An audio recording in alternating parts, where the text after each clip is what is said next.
Hello, Paloma. Hello, I'm so excited to be here. Yes, I'm so excited to have you. Where are you currently? I'm in Ubud in Bali. You've been, Yeah, I've been here for about, I don't know, 3 months. okay. Yeah, You've been traveling like across the world with baby Alakai and your partner, right? yeah, yeah. We went to Mexico, um, and then realized that was not for us, and came back to the UK. Then went to France to see my family, and um, and then yeah, just decided to head to Bali. We also went to Vietnam for a month, and now we're back to Bali. Yeah. And where are you from originally? That's a hard question. So I was born in France, and I grew up in France, but my mum's Argentinian and my dad is British. So I also spent a bit of time in Argentina and a bit of time in the UK. But yeah, a bit of a mix. And you have one son. Yes, one son, Alakai. He just turned one. So yeah, pretty Oh my huge. God. Yeah. Wow. So you had a free birth. Yeah, which was amazing. So take me to the Um, beginning on before pregnancy, what life looked like. so I actually met my partner in Bali, um, and not in Ubud, but somewhere else in Bali. And we met on our both of our last nights in Bali. Um, and yeah, I just knew he was the one. And so he actually got stuck in Bali, and I went back to France, I think, because this was COVID times. And yeah, we just texted basically every day for months, I think about 6 months, and then decided to meet up again in the UK. And Wait, yeah, is we your kind is your of just, partner British? yeah, he's Okay. British, and I mean, his family is Indian, but he grew up in the UK, yeah, in Manchester. And yeah, so I pretty much just moved to the UK so I could be with him. Got a job and moved to the UK.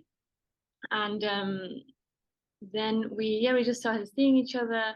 Obviously, with COVID, it was a bit hard, but we just kind of broke all the rules and went to see each other. And I think the rules kind of got stricter, so I decided to move to Manchester.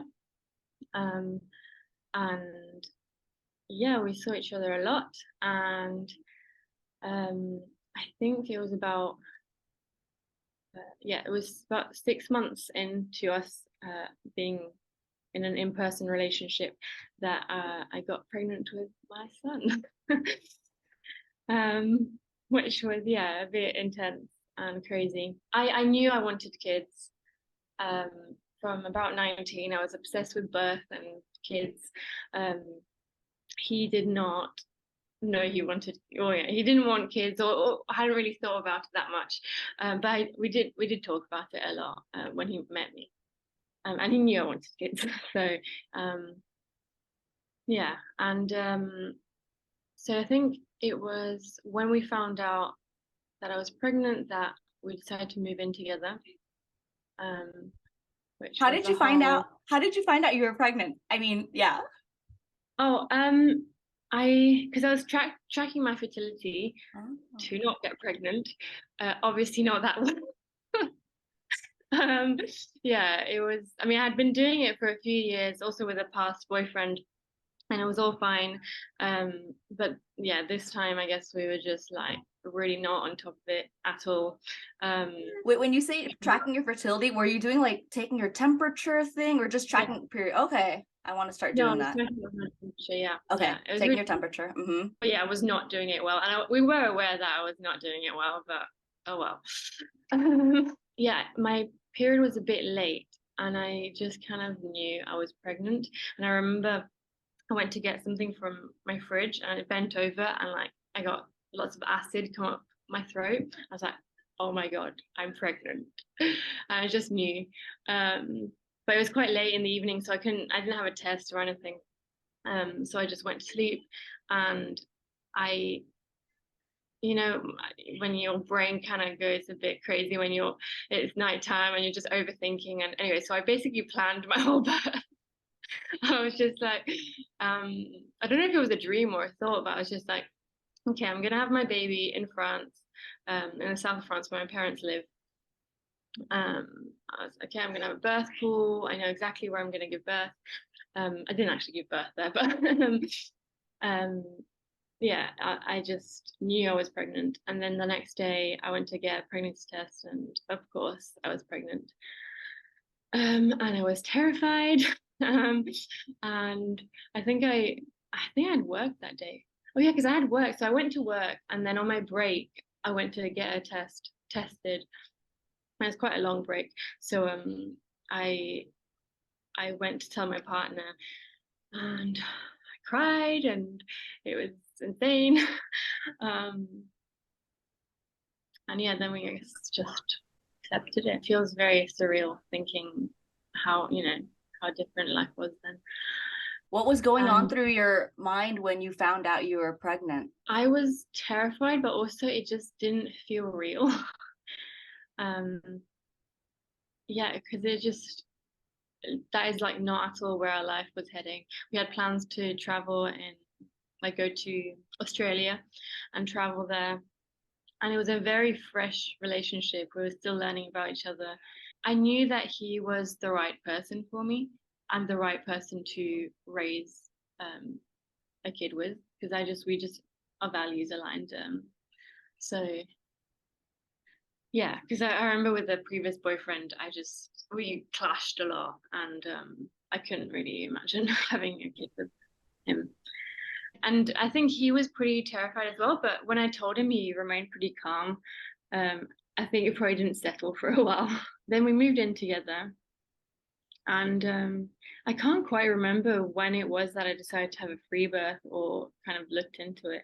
I know that I found Freebirth Society, and I think I just started listening to the podcast, which all you need, I think. I was just listening to all those stories of women pre-birthing their babies, and I think I mean, I always knew I wanted a home birth. I just thought maybe I'd have a home birth with a midwife first and then a free birth. I got the complete guide to free birth, and that's I think what kind of helped me with the like what I wanted to do for the prenatal care, which was not much at all. But I think I had already registered with like a midwife clinic, and so I went to my first appointment. I think I went to maybe 4 appointments, and all those appointments was just me declining everything. I think I did the blood test just so that I could give them something that just yeah, anything. Um, but yeah, they were pretty shocked that I was declining like the scans and stuff. Um, and they just made me feel like shit about everything. Especially one of them, she was pretty horrible. Wow. Um, so I think yeah, with my last appointment, I went with my partner, and I was planning on traveling with my family. So I asked her if she could give me a fit to fly thing, um, and she said she wouldn't give it to me unless I had a scan of my placenta in case it was in the way.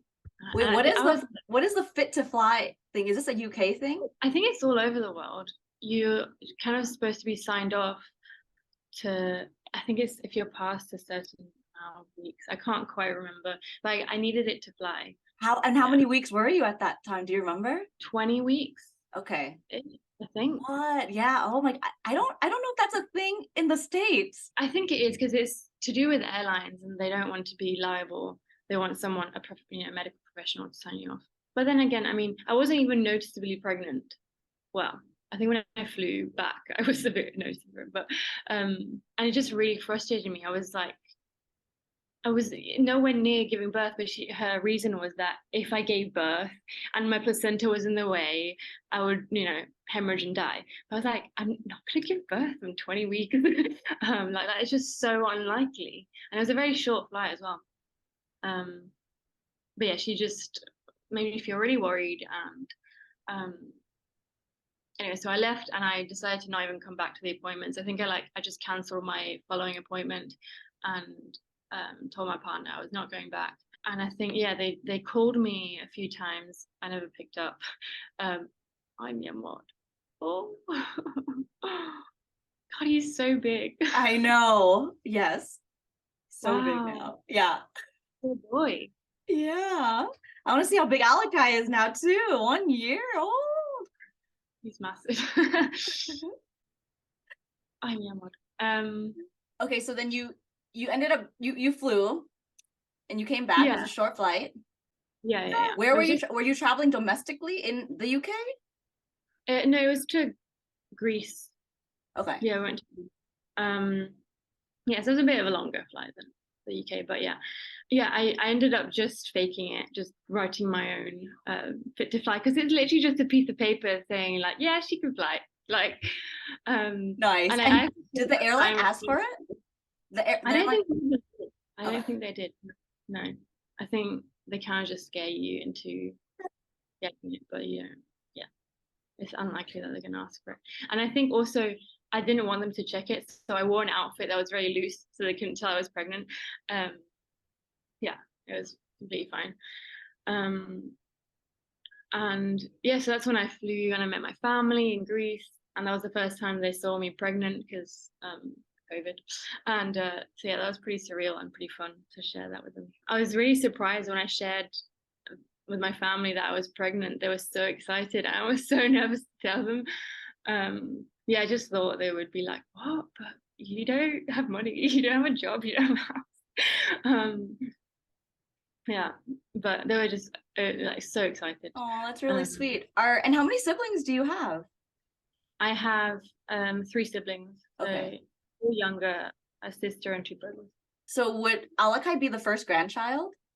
Yeah. Okay. First grandchild of my family and my partner's family, and of my entire family, both sides. Since that midwife kind of scared me about the placenta thing, I just couldn't get it out of my head.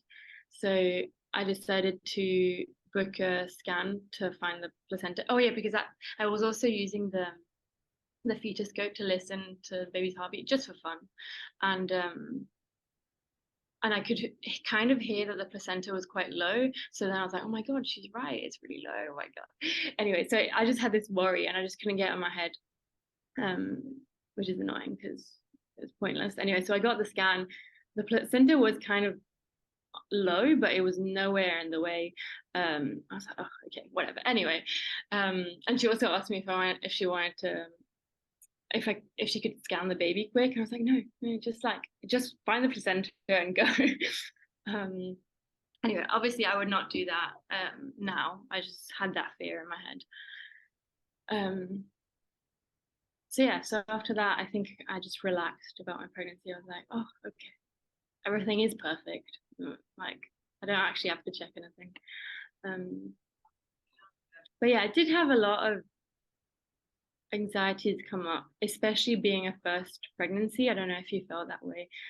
Like I, everyone around you sees their baby in a scan and not seeing it. I was just like, oh my God, is it a whole baby? Is it an octopus? Like it felt very surreal. I mean, I think if you've had babies before, it's like you have the proof that it's a baby. But without, I was just like, should I trust that my body can make a baby if it's never made a baby and shown it to me? um, which of course, like that's what our bodies are made for, even the first time around. But yeah, pregnancy brain can make you go a bit insane. Totally. And did you not want to, like, you didn't want to do a scan? Was it because of what in the complete guide to free birth, like what it said there, or you knew before that you just didn't want to? You knew it was um, harmful. I had never given it that much thought. I knew that I didn't actually want any of like the checks that they do in the scan. I wanted to see my baby, just to reassure me that it was a baby. um, I actually got because I had problems with my back at the beginning of my pregnancy, like really intense pains. Um, I think it was like related to my work, but um, yeah, I was trying to find the cause of that and go in the medical route for some reason. And so I remember actually got a bladder scan, and he said like, you're pregnant, right? I was like, yeah, I know. I was like, oh, you can see the baby? He was like, yeah. And it's like, what, like a real, like it's a whole baby? Like, yeah. Like, oh wow, I didn't actually see it, but I was like, my god, there's an actual baby there. That was like quite early on in my pregnancy. Another thing I wouldn't do now, but yeah, I was just in that world at the time. And yeah, I can't remember what I was actually talking about. Yeah, so I think it was Yolanda who kind of enlightened me on the idea of it actually being risky. And so I did my research, and I was like, oh, okay, another thing I want to decline now. So family members wanted me to get but they did. Your family members wanted you to get scanned? Yeah. But yeah, I'm pretty good at standing my ground. No, I'm not doing that. Okay. And what was their reaction? Did they leave you alone? Yeah. I mean, also my partner's family didn't know me well enough to argue with me at that point. So they're just like quietly worried. And my mum insisted a bit, but not much, because she just knows ultimately that I'm just going to do what I want, even if she completely disagrees with it. But no, not pushy. She was just a bit like, oh, you should not even just one scan to check that everything's okay. Like, no, not even one scan. Yeah, so that was my pregnancy. It was tough. I hated being pregnant, which is a shame, because I looked forward to being pregnant for so long, and I just found it so uncomfortable. I hated it so much. Do you remember anything that, like, what did you crave? Was there anything shocking that you started craving that you never ate before? Not that I didn't eat before. I like spicy food. I didn't eat to that extent. I loved spicy food, and I think at the start, like sour food, like lemon. Is that sour or bitter? Lemon sour. Wait, were you were actually eating lemons? Yeah, eating lemons, and like also apple cider vinegar. I would like drink it from the bottle. Dang. Well, that helps nausea. That helps nausea. Is that why you did it? I didn't have that much nausea. I had other things, but not nausea. Oh. I mean, I did at the first trimester. I think I felt most days I felt like I was hungover, and I felt nauseous all the time. But I never threw up, which was interesting. But I had that awful back pain at the start, which was, I think, related to my job. But it was super intense, that pain.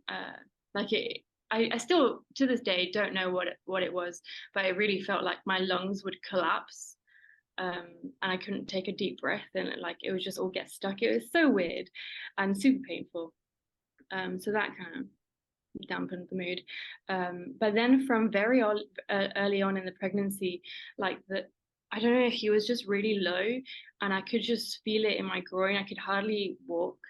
I would go for a walk for 10 minutes, and that would be enough. It was so painful. Did that pain go away after you gave birth? After I gave birth, yeah. But it got really bad at the end of pregnancy. Yeah, and I to the point where I was worried that it was going to interfere with my birth. I was like, I can hardly move. I cannot get into any comfortable position.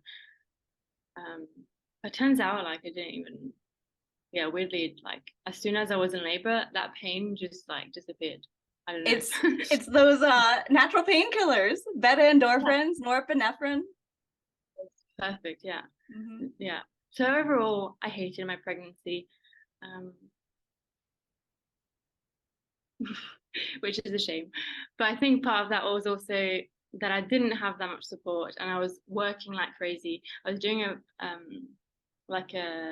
care job where you go from home to home and look after old people, which was super intense, being that pregnant. Yeah, because did you have to help move them, get up and stuff and dress them? Yeah. very physical and also very depressing, which isn't how you want to feel in pregnancy. Not to mention that I just hated the job overall. I was pretty much just staying at it for maternity pay and maternity leave. So I was doing it way longer than I actually wanted to do it. And there was also a lot of driving, because we were driving from home to home. So there was a lot of time just sat in the car, which was so uncomfortable and I think just really bad for me. Yeah, and overall, I guess it wasn't exactly how I pictured my pregnancy. You know, there was a lot of anxiety around like, okay, what the fuck are we gonna do? Sorry, I'm allowed to swear. You can. It's the Mother Freedom Show. You're free to do anything, to say anything. I think part of the reason I just didn't feel good in my pregnancy was that I had, you know, I just wasn't living the life I wanted to live. I was quite unhappy and kind of just pushing through it. So I have better plans for my next pregnancy. I'll be much more settled. And also being away from my family was hard. But yeah. So, I mean, I think that kind of covers my pregnancy. So at this time, did you know anyone that had a home birth, have friends, cousins? I didn't know anyone who gave birth. Like in the hospital, at home, anywhere. I was the first one. And also at that time, I didn't have that many friends because of COVID.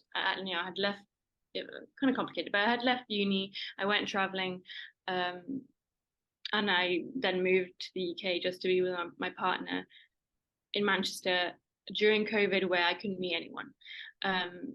So it's pretty much just the two of us, and some neighbors that we knew. But in my life, I didn't really have that many people, and no one pregnant or giving birth or anything. I tried to find some other mums through like Peanuts. I don't know if you have it over there. What is it called? Peanuts. Peanuts? No. It was all the moms pretty much just worried about everything, and it just made me worry, and I was like, no, not for me. So yeah, it was pretty lonely, I'd say. Did you have a baby shower or a mother blessing? No. No, I didn't have it. No. I think we're all gonna have to give you a mother blessing. I didn't have one either. I feel like my next pregnancy and birth and postpartum will be so much more intentional. I definitely plan on having more community around me before then. Okay, so you knew you're gonna have a free birth. The way I decided to have a free birth was pretty much when I heard, you've probably heard it, the birth story of Alexandra from Freebirth Society, who has her first free birth in like the middle of nowhere in a hut with her dog, the midwolf. I don't know if you've listened to that one or not. No, I didn't. I think that's like the only story you need to hear, especially as a first time mother. Yeah, it's very empowering.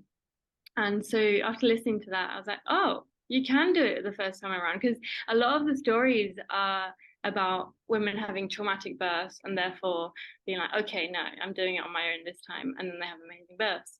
But I was like, oh, can you do it the first time around? So after listening to that, I was like, oh yeah, you can, and it's amazing. So I'm doing it. And yeah, I told my mum that I wanted to have a free birth. And yeah, she was her first reaction was like, no, you're not doing that. I am. Because I decided to obviously have to give birth in their house in France. And but yeah, she was like, no, you're not doing that. I was like, yeah, I am. I mean, I'm either doing it there or I'm doing it here. What do you prefer? She's like, oh, okay, we'll do it here then. Yeah, I'd say I planned pretty well for my birth. I mean, the planning was pretty much aesthetics and maybe birth affirmation. Because if you have no prenatal care or anything, there's not that much you need to plan for. You just kind of have to unlearn everything and just decide to surrender. I can't remember how many weeks I was when I flew to France. I think it was like the limit where I could. I think it was about a month, maybe a month and a half before my due date or guest date. I had to fly before my partner because of visa problems. So he came a few weeks before my due date, which was I was so nervous. I was like, oh my God, imagine I gave birth before he arrived. It was so stressful. But no, he stayed in there. And yeah, a few, like I think 2 weeks before my due date, that's when I was just getting huge. It was becoming so painful. I pretty much just laid in bed or laid around. I was just complaining the whole time. I also decided I was not getting in a car ever again. So this is what? So a year ago. So this was fall or winter in France. October. Yeah, October. Which I mean, it's not that cold in France. Yeah, winterish. And yeah, I was excited to finally give birth, but also I knew that I could go on for weeks and weeks, even though I didn't want to. I wanted my partner and my mum to be at the birth. I'd already spoken a lot to my mum and kind of appeased her worries. And yeah, I just felt like she could attend my birth without bringing her worries to the birth. Because obviously she gave birth to 4 times, and they were pretty traumatic births, especially mine. So she had a lot of fear, especially that my baby would be too big to be born vaginally, which I was like, no, he'll be fine. He's the perfect size. I mean, he was huge. But, yeah. And I also told my partner that if my mom became a problem and was too worried, he would just take her out. Yeah, it's like, here are the handcuffs. No, I'm just and I also had my dad and my brothers in the house somewhere. I mean, yeah, but it's a massive house, so I was not even aware of their presence. Yeah, part of the reason I wanted to give birth in France is, one, for the support and to be with my family, and 2, because they have such a beautiful house in a beautiful place. It's in the middle of the countryside, and it's just, yeah, amazing. Oh my God, is it like a chateau with like almost? No, not a chateau, but it's a big house because they rent it out in the summer, so it's like their job. So the rest of the year we get to live in it, and it's beautiful. Yeah, so I guess I'll get into the birth story. So went to sleep, and about 2 to 3 in the morning I woke up with cramps, and that whole time I'd never felt cramps, which I was kind of confused about. I was like, aren't you supposed to feel cramps leading up to your birth? But I never really felt anything other than pain all over my body. But yeah, so I woke up with cramps. They were pretty intense, and I just went to the toilet. I think so I went to the toilet and I realized that my waters had started to leak. And I weed, so it wasn't wee, but yeah, they started to leak. I was like, okay, this is it. And I also noticed that there was meconium in my waters, but literally I was like, oh, okay, interesting. And it wasn't a worry at all. I just knew it was part of normal birth. Yeah, I think they got pretty intense pretty quick. So I woke up my partner, and I told him to just tell my mum that the birth had started, but that I didn't need anything. That was just fine. It got very intense. I didn't expect it to be that way. I kind of imagined that I would go for an early labor walk. That never happened. I went from 0 to 100 very quick. I had like all this playlist planned. I had snacks. I had, my vision of my early labor walk. Nothing of that happened. I didn't eat anything. I think we played the music for like less than 20 minutes. No, I think it was like 10 minutes. And I was just like, turn it off. It's way too much. It's so intense. Yeah, and the contractions or sensations were so irregular. Sometimes I didn't even have a break in between. I was like, okay, is this like super early labor? I mean, I had no idea what it was supposed to look like. So I just thought I was like in super early labor. And yeah, nowhere near active labor. And I was like, oh my God, if it's this intense and it's just the start, how the fuck am I gonna get through it? But you do. I don't know what it felt like for you.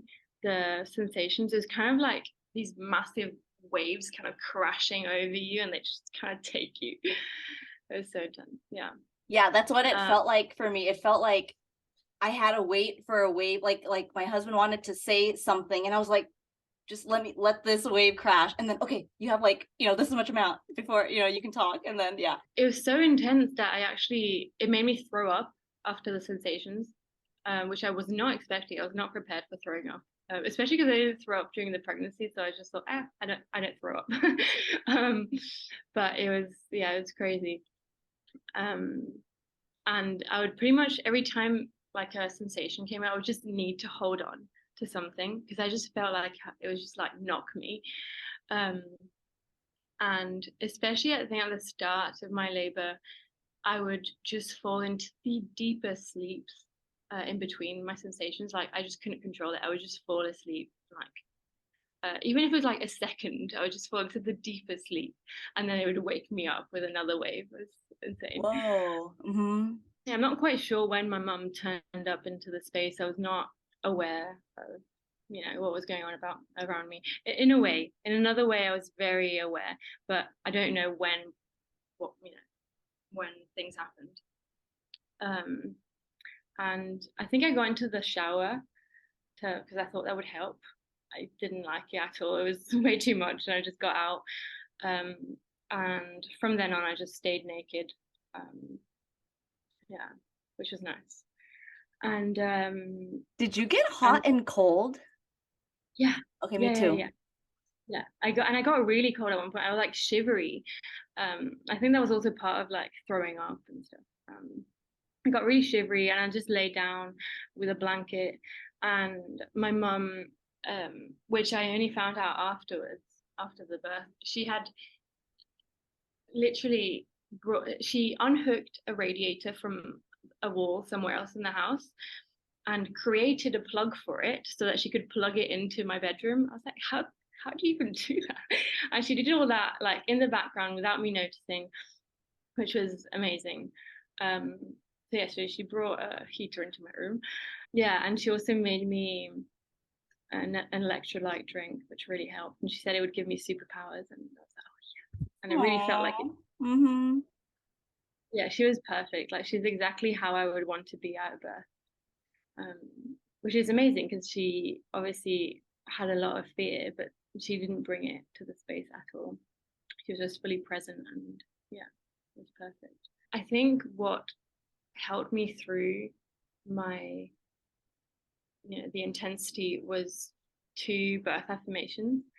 One, which was, there is only ever one sensation, and after I can rest and reset. And I was like, that is perfect. So every time that I felt a sensation, I would actually reset and be like, okay, there's only one. Instead of thinking, oh my God, I've done this for so long, or like, oh my God, I'm going to be doing this for so long. It was so useful to just be like fully in the present and be like, okay, there's just this one. And then, oh, there's just this one. And then the other one as well, which I love, I'm so glad that I heard someone use it, which was to ask myself if what I was feeling was actually pain or just intensity. And like the answer was just always intensity. It was never painful. It was just super, super intense. So yeah, that was really good. And yeah, so I had only planned on getting into the pool at the end of the birth, like right at the end. I was like, that is my last resort. When I can't handle it anymore, I'm getting in the pool. And I had envisioned that my birth would be 3 days long. But this was like a few hours in, and I was like, give me the pool. I can't do this anymore. Just I'm getting in the pool. And so Wait, they so set up did you bought a birth pool? yeah, Okay. oh, I rented it, which was so good. Is that easy to And find in France? it wasn't too bad, yeah. Yeah, I just found it pretty easy. They just send it, they just send it over. You keep it for a month, I think, and send it back. Yeah, I was so glad I did that. It helps so much. I mean, yeah, it helped. I got in. I was like, oh, this is such a relief, but it was still super intense. Like, yeah, I was holding on to the liner, and it just kept on coming off. I was like, oh my god, it was annoying. I don't know why they didn't put handles on the outside of the birth pool. I was like, is this made for birth or not? They had handles on the inside. I was like, I don't want to hold on to those. I want to be like over it. But yeah, anyway, next time I'm getting one with handles on the outside. And if not, that's But a good, we gotta invent that. yeah. And yeah, and holding on to my partner as well, just ripping his clothes, digging into him. I just needed to hold on. And also I thought that maybe I would want to labor on my own. I did not. I just needed him with me. Or not needed him, but definitely wanted him there. And yeah, I think this was like, I asked my partner what time it was, because it was pretty early on and I was already feeling the urge to push. I was like, what time is it? I'm like, I didn't actually say I need to push yet. I think I just asked, like, what time is it? Because I could just feel that my body was starting to push, and I was like, but I still have 3 days to go. What are you doing? And Because this is morning still. This is morning still? this is this is in the morning. This was, I think he said it was like 8 in the morning. Okay. Yeah, hard to remember exactly, but I think he said it was about 8. So then I felt inside me to see what was going on, and I could feel like little ripples, like of skin, which were not from me. And I could also feel hair, which was insane. I was like, oh my God, that's his head. And it was so surreal. I just couldn't believe that I was actually touching my baby. Like, oh yeah, still like that was one of the best moments of my birth. And like we knew he was going to have a lot of hair because both of us had a lot of hair. So I was like, oh my God, this is the hair we've been envisioning. So yeah, so once I realized he was so like close, I just kind of gave in to my body pushing. And so yeah, I could like slowly feel him come down. And then it really started to burn, which was, yeah, it was pretty horrible. It got, Because you're I still mean, in the tub, right? You're still in the tub. yeah. And they didn't even know I was pushing him. But I could just feel it burn, and I was like, okay, this is not intensity, this is so painful. So I just had to push. I couldn't breathe him out. No, I just pushed as hard as I could. I didn't care if I split in half. I was like, I just couldn't stay in that limbo. So I just pushed him out, and his head came out in one push. And yeah, and his head was out. God, I could just feel his head, and oh, wow, it's just, birth is insane. And like I could just tell it was the end. I knew I could just push him out in one more push. So I was like, oh, are you ready? Like, because I wanted them to film the emergence. So I was like, get ready to film. He's gonna come. And I think my partner understood that the head was out. I think he even said he tried to touch the head. I was like, don't.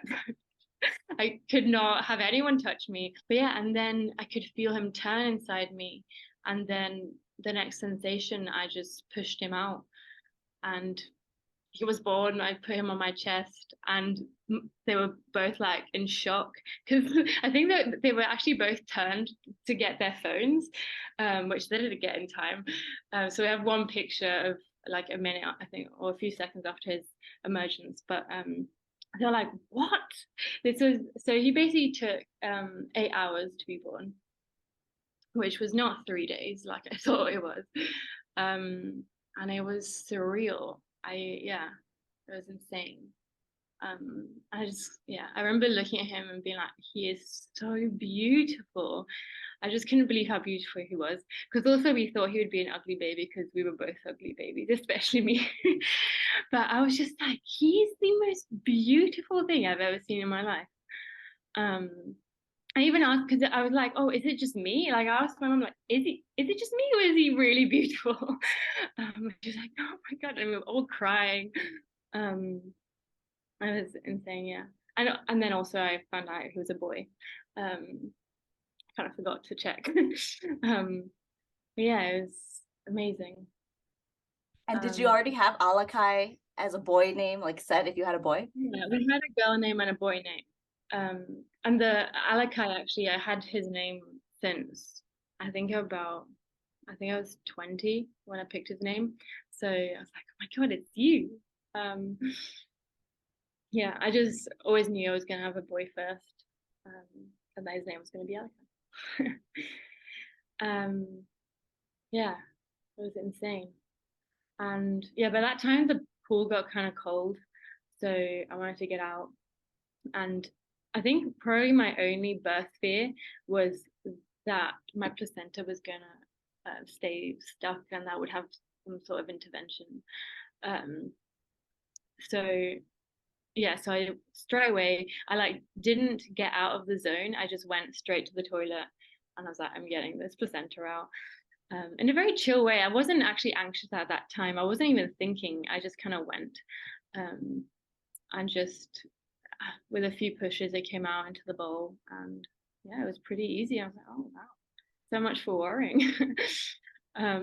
Yeah, I just feel like all my worries in pregnancy and about birth, they were just like pointless to worry about.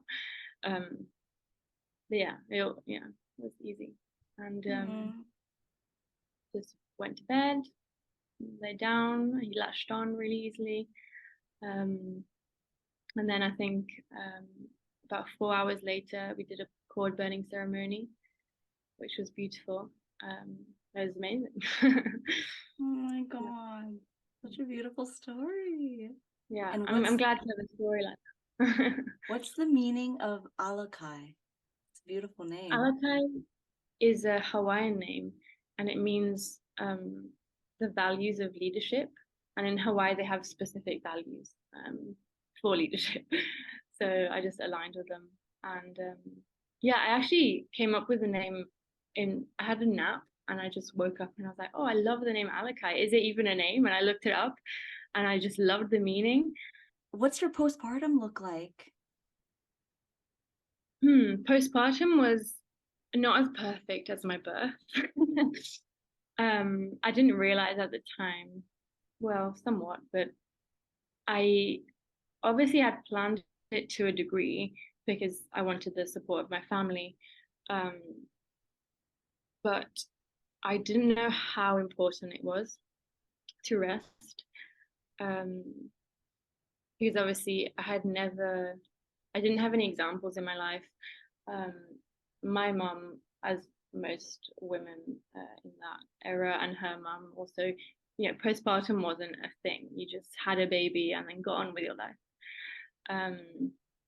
So I didn't have anyone to tell me about the importance of postpartum, apart from what I had heard. But as a first-time mom, you just don't really take it in. You just kind of focus on the birth.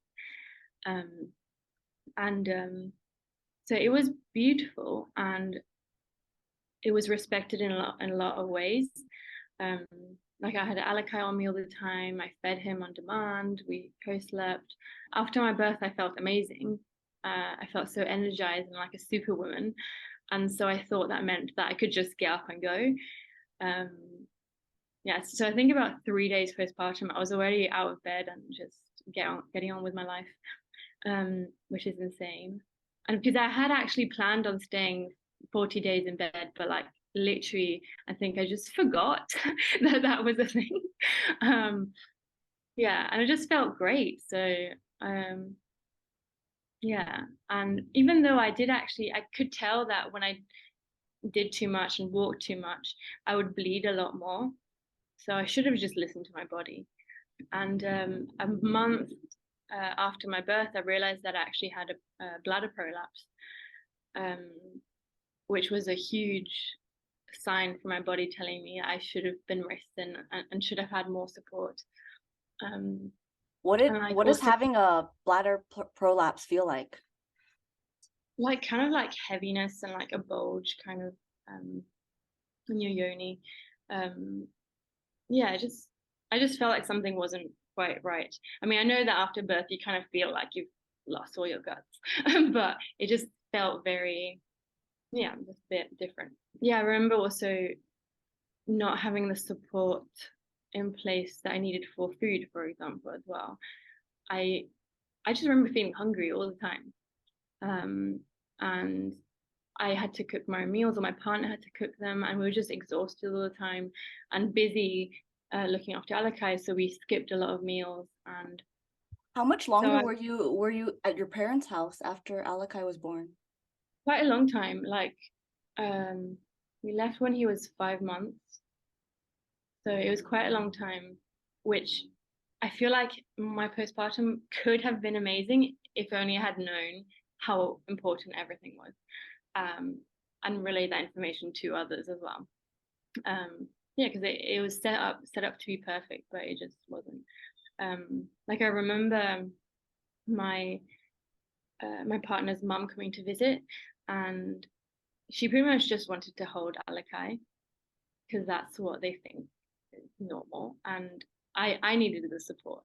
And I remember this was 2 weeks postpartum, and I was changing my bed sheets while she was holding Alakai, and I was just like, I'm not supposed to be doing this. I'm not supposed to be doing this. Um, but yeah, I just didn't know how to, yeah, how important it was. Um, so yeah, so I ended up with a bladder prolapse, um, and um, and also, I mean, yeah, I started to lose weight pretty quick um, after his birth, like which I'm still I mean I'm still recovering from the weight loss and the bladder prolapse 1 year on, so it's pretty intense. That's how important postpartum is, you know, getting that healing in and rest. How do you heal from a bladder prolapse? Are there things you have to do, or is it just time? Well, I should have basically rested, which would have healed, I believe, my prolapse, um, and had also just that net of support. Because I mean, it literally is the body telling you, look, you don't have any support. Um, but then, so that I mean, there's a few ways you can look at it afterwards. And so I went to a local midwife, and we started doing like it's kind of like Kegels, but with the device. Um, and I had to do it standing up. And she also, you know, said that posture is important, and um, yeah, all of that is true. But also, she put a lot of fear into me, to the point where I was just scared to move, and yeah, it was not. I don't think it was healthy for me. Um, and yeah, in a way, it's kind of like electrocuting your vagina into obedience, and like there's so much more to it than just strengthening the muscles to make it all tight, because that's how I felt tight and rigid, and like I was just scared, so scared to move or anything. So um when I went back to the UK, I obviously stopped seeing her, and I had the intention of finding someone in the UK, but I didn't, um because it just didn't feel right. It just left me with so much anxiety. And by that point, I also started doing the radical birth keeper school, and so my mindset just started to change, and that's when I realized that it was because I hadn't rested, and that it wasn't that I was broken or that I did something wrong. It was just that I didn't actually have the support and rest that I needed after birth. So I'm still healing from it. I mean, it's obviously healed a lot more, but on bad days, like if I don't get enough rest, if I do too much, then I can definitely feel the heaviness. And I definitely didn't help myself with all the traveling I did early on. I think that's another way that you're not really rested or anything. You're not grounded if you're moving all over the place. So I don't think I would do that again. I think now that we're settled, now is the first time I'm actually intentionally working on myself and kind of doing things that I wish I had done for my postpartum. And I'm also just learning a lot about how to best heal in postpartum, and it involves nutrient dense foods, rest, and obviously having that support, and doing body work. So I'm being more intentional now about my rest. I'm trying to nap more, which I hate doing, but I want to heal. So and also taking the opportunity that I'm in Bali and that massages are so cheap. So I'm getting a massage every week. Oh my God, that sounds so nice. Every week. Nice, but also just necessary. I just feel like, I'm just basically doing a diluted version of what I should have done in my postpartum, and to slowly heal, because it's not nice to have a prolapse, emotionally or physically. Yeah. And that's where my passion for postpartum has come from, after my birth, because I was always obsessed with birth and I love birth, but after my postpartum, I'm like, oh my God, why doesn't anyone focus on postpartum? It's huge. Yeah. Such a big deal. And yes, I mean, I made the mistake too of not preparing. Everything was about the birth for sure. But I guess that's the beauty in the first going around it for the first time. Yeah, for sure. The other day I was talking to a mum who just recently had her baby, and she was preparing for her birth, and she had a lot of fear leading up to her birth, and so her focus was completely on the birth. This was her first baby, and she was having a home birth, and I remember trying to talk to her a bit about the postpartum and plan for it. It's super important. And she was like, oh yeah, I mean, I've not really given any thought to that. We'll just kind of see how it goes. So yeah, that's just another one. It's hard to convince a first-time mum that postpartum is important, especially if you don't have women around showing you how important it is. So, yeah. 100%. Oh my God. So anything else you want to share? I know you have Akna birth keeping. Yeah, so that's the birth business that I started after the Radical Birth Keeper School. It's just getting started. I want to support women online and in person, and it's birth preparation, like home birth and free birth, but then also obviously postpartum. And also do birth trauma debriefs. What would you suggest a first-time mom, like 3 things to prepare for postpartum? What are 3 essentials? Finding the support. So you need that web of support, because without people, nothing that you plan will actually happen. You can plan to rest and whatnot, but if you don't have people to support you, you can't do anything other than get up and go. So definitely finding people, and it shouldn't be a luxury. If you don't have to pay for someone. You can find neighbors and families and friends, but finding a way to have that web is so important. That's like the base, and then committing, I guess, to resting, no matter what. And getting it into your head that you'll have to rest, even if you feel that you feel fine and you want to get up and go. You just have to rest. It will affect you throughout your life, that healing that you do after your birth. So it's just so important. And another thing, I guess, maybe learning about some postpartum traditions and trying to implement those into your postpartum. And I think also the more you learn about postpartum, the more you see how important it is. And you see the connections that they all have. And a big one is warmth. I was not aware of how important warmth was in postpartum, but everywhere, all over the world, you see how they all have an aspect of warmth, warming the mother. Some places, some countries, the mother for 40 days, she doesn't drink or eat anything that's cold, which is amazing. I'm so going to be doing that for my next postpartum. It's hard to say 3 things, but definitely just to think about it, not just the birth. But I guess for that to happen, we just need to talk about it more.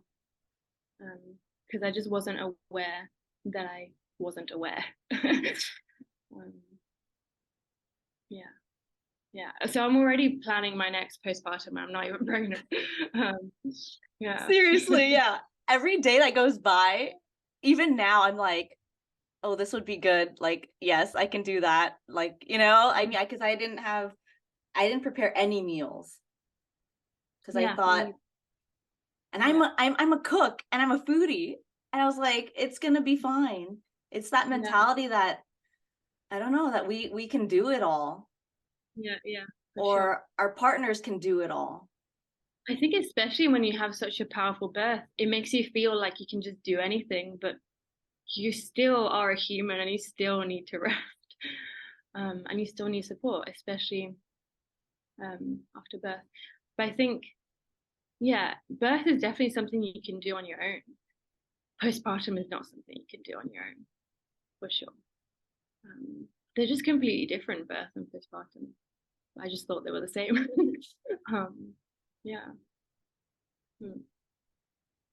This is good. We got to have more first time mom talks, lessons. Yeah, definitely. So much. Well, thank you so much, Paloma. Thank you so much for having me here and letting me share.